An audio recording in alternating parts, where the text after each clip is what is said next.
job.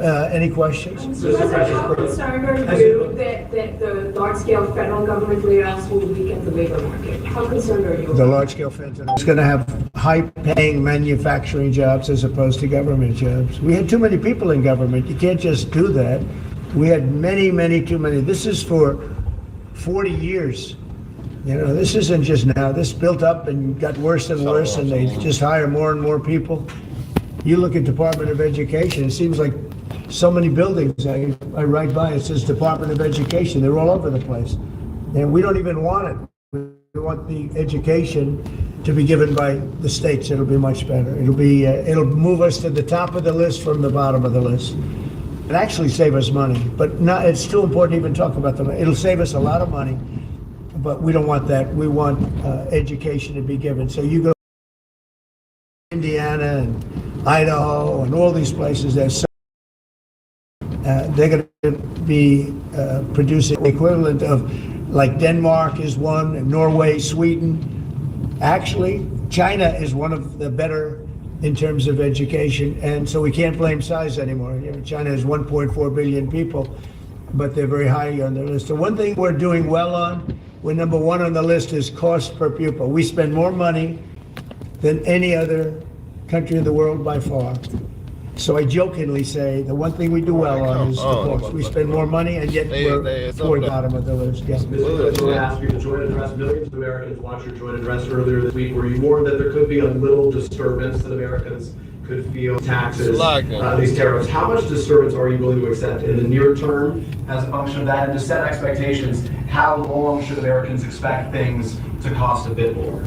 Well, so far, Peter, there hasn't been very much, because these numbers are coming out. We're here for just a little over 4 weeks.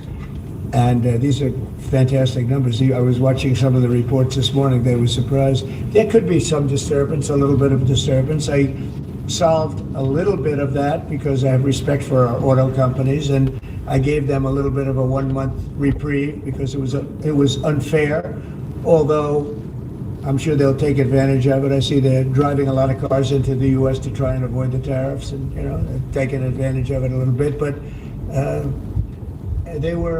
they called me, they asked me, they said, could they have a little bit of help? And I decided, they're American companies, USMCA, and I let them have that. But this really kicks in, the reciprocals, kicks in on, let's see, I guess the 2nd. And I wanted it to be the 1st so badly, just didn't want to be on April Fool's Day. So I made it the 2nd. That's going to cost a lot of money. That one day is going to cost a lot of money, but that's okay. But I don't see it. I don't see anything. I see good reports. I think we're going to have good numbers from the beginning. Now, the globalists won't love this because this brings jobs. Maybe you'll lose some in other parts of the world. But the other parts of the world have done very well, and they'll continue to do very well. But I think the United States is going to be doing record business. We'll bring a lot of those 90,000 factories that have been lost over the last number of years. It's hard to believe. 90,000, think of what 90,000 is. 90,000 plants and factories are gone. We're going to bring back many of those plants and factories. One day the tariffs are on, the next day they're off. Right now the markets, as you know well, prefer stability. Are you done going forward with the pauses and the carve-outs? Is that it for those? There'll always be changes and adjustments, and you can't just. I could have, for instance, told the American car companies, no, I'm not going to give you anything, and then you wouldn't have had to say, well, they're getting a little extra. It's just a little bit of a 1 month reprieve. They're very happy about what's happening. They won't have to go across borders, and you see the zigzagging. You have a fender made in Canada, you have something else made in Mexico. We don't want that. We want it made here. But there'll always be some modifications. I mean, if you have a wall in front of you, sometimes you have to go around the wall instead of through it. But I think very little. On occasion, if we can do something, we want to help companies. We want to help companies create jobs. So I could have left that, and you wouldn't have had a minor change. Instead, I was asked by the real majors, the big majors, if they could do this, and I said, yeah, I'll do it. I want you to produce a lot of jobs. And numerous of the people, actually all of the people I spoke to have already they're very much on the way to already do it. That's why you have auto jobs increase. And the man, I don't know him, Sean Fain, I don't know him, and I did great, as you know, with the auto workers, with the Teamsters, with union unions, I did fantastically well. Best numbers ever by a Republican. But Well, hey, shalom, shalom.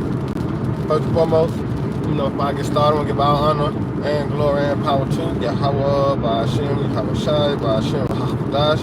I want to say double honors to our elders, our great apostles, great millstone, GMS, rule well and teach well, being great example to Israel. All right, minded elect, I want to say peace and blessings. All right, to the hopefully elect on the four corner, pushing the truth and sincerity. All right, that great song, this is Brother Naba. All right, just come with another installment of radio station edification. And basically, it's Donald Trump going live at the Congress House. And before I turned it on, that's the reason why it sparked my spirit to turn it on, because he was speaking about the MOTB. All right, he was speaking about the MOTB and all the things that follow along with the chip.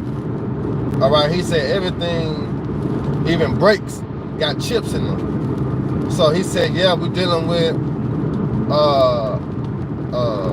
a global chip, some of that in effect, you know, global whatever, dealing with chips. Because understanding that, according to prophecy, Revelation the 13th chapter, as he's going to cause all, both small and great, rich and poor, to receive a mark. And that mark ties into, all right, that chip, man, which is the RFID chip, radio frequency identification. All right, and it's as small as a grain of rice. All right, but I'm reading here on the headlines that he sent Iran a peace treaty. Now the scriptures say when thou is spoiled, when thou is just ceased to spoil, thou shalt be spoiled. You know, and this very well can be the end, all right, of Babylon the Great. All right, because yeah, he won war or terrorist war with China, but when it comes down to Russia, you know, he trying to send a peace offering. You know, that ain't gonna work. All right, that's not gonna work. Let's turn up a little more. Russia. See? But right now they're bombing the hell out of Ukraine. And Ukraine, I'm finding it more difficult, frankly, to deal with Ukraine. And they don't have the cards. They don't have the cards. As you know, we're meeting in Saudi Arabia on sometime next week, early. And we're talking, I find that in terms of getting a final settlement, it may be easier dealing with Russia, which is surprising because they have all the cards. I mean, and they're bombing the hell out of them right now. And I put a statement in, a very strong statement. Can't do that. Can't do that. Mr. President, We're trying to help them, and Ukraine has to get on the ball and get a job done. Michael, could you come up here? I see Michael back there. Yeah, you see, so Ukraine not the problem. Russia the problem.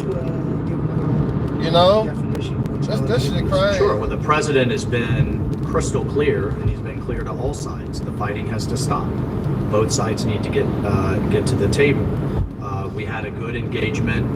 Both leaders have said only President Trump could do so, and only he has been able to do so. We had an initial engagement with the Russians. The Ukrainians had a great opportunity to bind our economies together through that mineral deal. Unfortunately, that didn't go so well, but we think we're going to get things back on track. Secretary Rubio, myself, and the Ukrainian delegation. Next time, meeting. Lord willing, y'all brothers edified. Shalom. To get these talks back on track.